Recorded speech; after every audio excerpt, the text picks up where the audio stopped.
name's John Fallon. I'm a PhD student here in computer science. This is my partner, Patrick Stickney. He's a senior in computer science, and we'd like you to hear a proposal today. What we propose to you is developing a smartphone application, the two of us, and we're going to call it GPS Car Hud. To begin with, Patrick's going to describe to you the problems in the GPS marketplace we see currently. Patrick? Thank you, John. Sorry, it's not working. There you go. Currently, in the GPS market, brand name manufacturers such as Garmin and GPS charge $100 to $200 for GPS units, and then charge an additional $70 for maybe getting a lifetime update plan. On top of that, if you want to mount for your GPS so that you can place it on the windshield or dashboard, it costs an additional $30 to $50 depending on what you want, and it will also inhibit the driver's view and ultimately taking away from their situational awareness while driving. Alternatively to that, if you have GPS on a smartphone and you also have a mount, you can place it on the dashboard, but it will also ultimately yield to the same problems that you would have with GPS.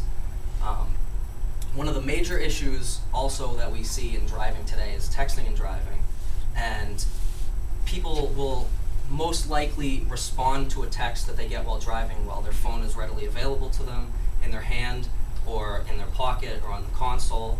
And I would like to pass it back over to John so he can talk about our opportunities. So, with this idea, we believe there's a great opportunity for us to capitalize on. Approximately 97% of adults own cell phones. 56% of those cell phones are smartphones like this device. If you've already paid for this device, are you going to go pay $200, $300 more for an extraneous device to perform a similar function?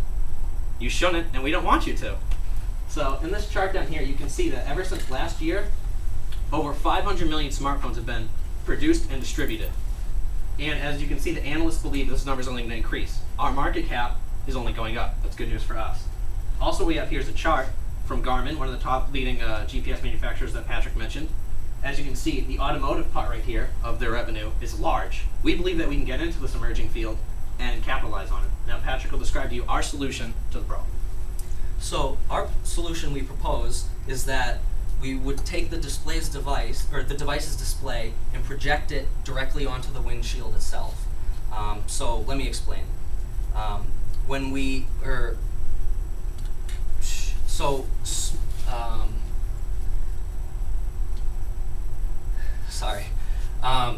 Any type of device that gives off a glow and you place it underneath the dashboard, it can reflect back up to the driver using the windshield as some sort of makeshift mirror. With that being said, it removes the requirements of having a physical device in the way if you mount it on the windshield or the dashboard. And instead of doing that, what we would like is to have an on-windshield display that's semi-transparent and you can see through, so you can have a fuller user driving experience.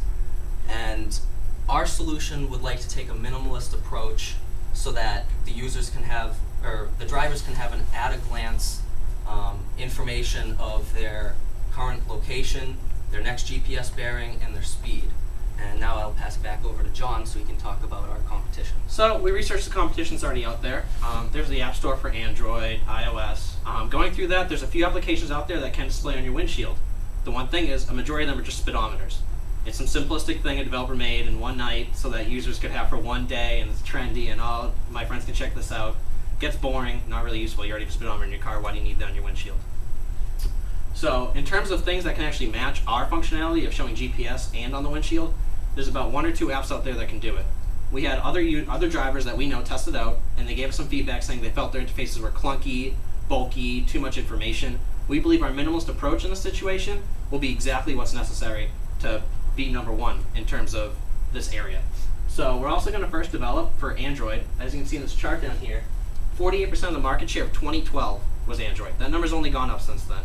We're also in an Android development class currently in the University of Massachusetts Lowell. So we believe that we have the programming expertise and knowledge to develop the app and and distribute it accordingly. And so therefore, Pat will tell you what we need from you. So, since we're both computer science majors, we don't have much business knowledge. We would like you to give us some advice in business and advertising. As Seed funding, we would like $5,000. If you would like to ask more about the breakdown, we can answer some questions in the question and answer session. And I would like to leave you with this infographic that John will explain to you. I don't know what You have to leave it up. Okay. Okay. You can ask about